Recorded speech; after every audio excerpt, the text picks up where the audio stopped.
Everyone says there are plenty of fish in the sea. The problem for most singles comes when they meet a shark that bites. You know that feeling, love, it can hurt. To keep from getting reeled in by the wrong one, Thais Gibson says you may need a little clarity shift, and she joins me to share so much more on that. Good morning to you. Good morning. Thank you for having me.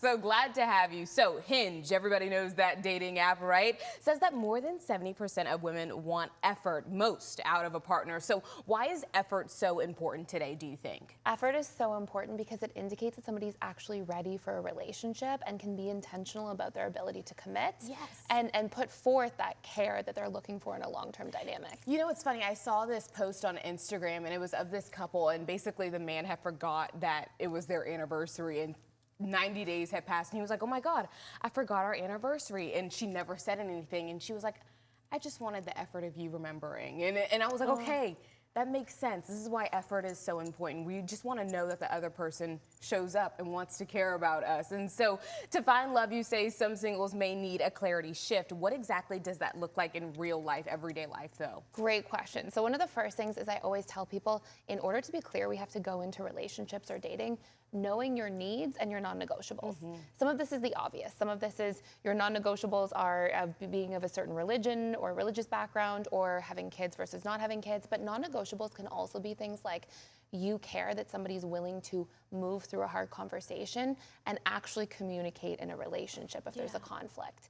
And doing that and going into relationships with that top of mind helps to then prepare you to do the next thing. Like, make sure you are vetting as you are getting to know somebody in dating and asking one meaningful question per date. Ooh, okay, I like that. That's a good tip. Okay, now there are 5 actionable, clear communication skills. I think you just named one of them. And so let's talk about the first one though. Okay, so the first one is you have to go in prepared. You have to know what you actually need so that then you can communicate more appropriately. But when you're actually communicating one important need per date, I always say, if you're getting to know somebody, go on your first date, just have fun, see if there's chemistry. Yeah. But then we want to make sure that we're asking and getting to the bottom of those non-negotiables each and every date as we're vetting somebody to see that they're a fit for us. Because so many people go into dating and they're like trying to win somebody over and people please and make sure that they have the person's approval, but they're not doing the work to see, does this person show up in the way that I need as well? Ooh, that's good. Yeah, so we don't want it to be a job interview. That's exactly what I was thinking of.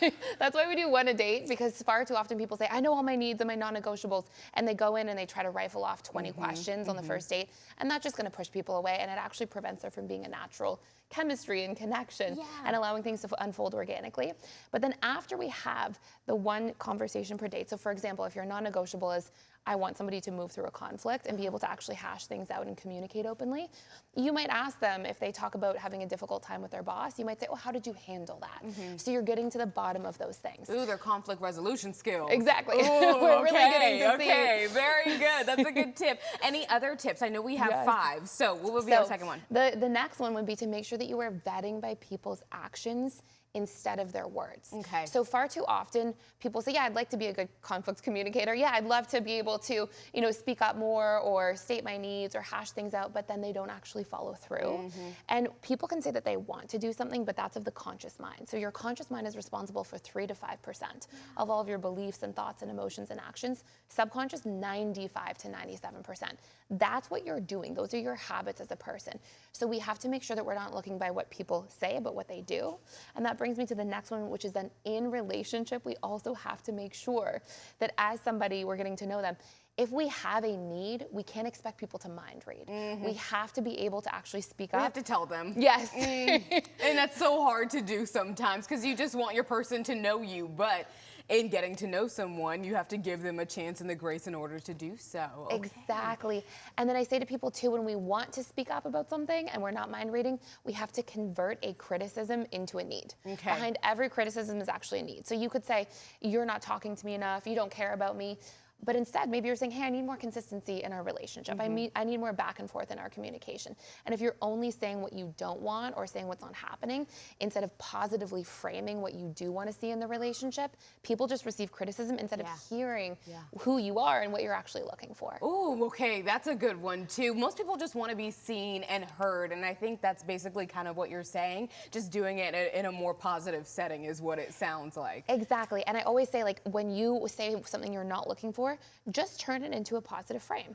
Oh, you're not picking up enough around the house. Hey, can you help me out around the house more? I could use some support. When we positively frame things, people can actually hear what it is that we're needing. And then another really important one is to paint a picture. I used to work with couples all the time, and one person would say, oh, I want support, and they would go home and they would come back and say, my husband didn't support me this week.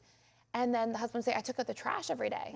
And the wife would turn around and say, I needed encouragement. I need you to be affirmative. That's what support is to me. So when we're also communicating, we have to paint a picture of what our need looks like. Ooh, girl, this conversation is good. We could keep going all day, literally, because when I heard trash, I'm like, that is the bare minimum. You should be doing that anyway. But it is different for everybody, and you have to establish those boundaries and those terms so everybody understands the relationship. These are really good tips. Tell us where we can find you. So you can find me at personaldevelopmentschool.com. I help people really move through understanding their needs in relationships and learning to communicate more effectively. So good. Thank you again for being here this morning. Thank you for having me. This was